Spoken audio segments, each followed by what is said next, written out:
L'analyse sur la nature des réactifs. Nous remarquons que l'isopropanol avait le temps de combustion le plus rapide, tandis que l'éthanol et le méthanol avaient un temps de réaction plus lent. La phase d'une substance, ainsi que le nombre de liaisons et leur force, ont toute une influence sur la vitesse de réaction.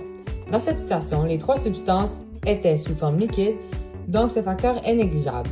Sur un niveau microscopique, les atomes dans les molécules des trois substances sont reliés par des liaisons simples, ce qui veut donc dire que la force des liaisons est aussi négligeable dans cette situation. Finalement, on constate que l'isopropanol a le moins de liaisons et aussi l'alcool ayant eu la vitesse de réaction la plus grande.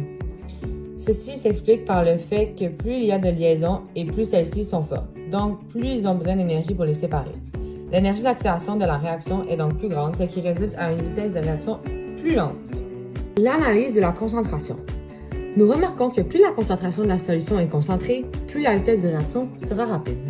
Sur un niveau microscopique, la substance concentrée possède plus de particules par unité de volume et donc la fréquence de collision entre les particules des réactifs va augmenter, ce qui résulte en une réaction plus rapide. Nos résultats sont bien représentatifs de ceci, puisque plus une solution était concentrée, plus la réaction était rapide. En notre croissance de vitesse, on avait 2,5 mol par litre, 2 mol par litre, 1,5 mol par litre et finalement 1 mol par litre. Created using Powtoon.